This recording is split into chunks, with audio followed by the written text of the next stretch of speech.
a na vašaru su stvari išle redom o kome niko nije mario.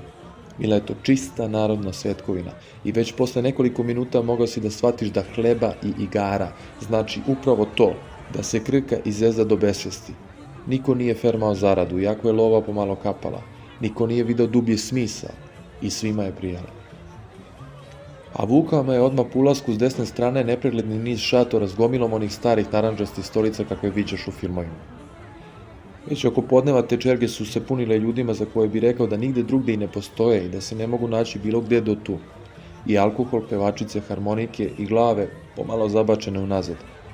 Mnogo vike i atmosfera već pri ulasku skroz na ivici nože. A kad kažem na ivici, mislim tačno na to i znao si bez mnogo razmišljanja da za trenutak nepažnje možeš završiti otvorenog stomaka ili prljavih ruku. Sve je bilo spontano režirano, krvavo. Na obodima šatora dimili su se i pušili ražnjevi i bilo je mnogo zarumenelih mrtvih životinja.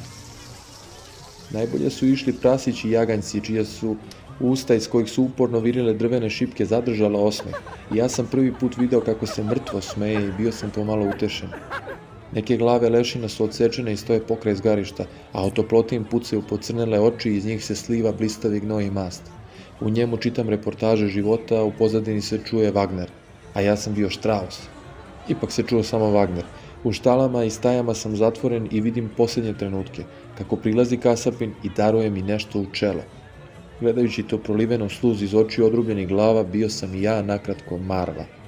Nisam mogao da se izvučem.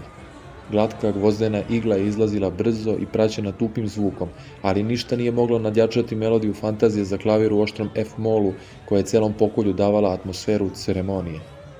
Ono šilo se polako zavlačilo u moju banalnu lobanju, jer presudili su nam da smo niži i rekli da nemamo svest.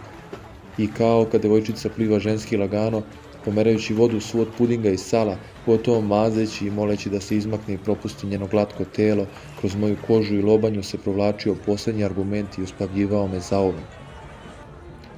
Iz vizije se vraćam ispred ražnje i opet sam ja. Pomalo gladan, ali ipak ja. Bilo je lako naručiti i pojesti čitav oval pečenja ili pljeskavicu, ali trebala mi je snaga, a dan je tek počinjao. Tad, na ulazu, posle putovanja kroz izlučevinu, nisam imao mnogo opcija. Ljubazno sam zamolio roštidžiju da mi da samo jednu nedopečenu svinjsku glavu. Posle sam, krišom uz neki štand oslonjen, polako otpakovao iz mesarskog papira mirisnu lobanju, prineo je ustima i dugo i temeljno sisao sadržinu oka. Ipak sam jeo meso. To je bio ulaz.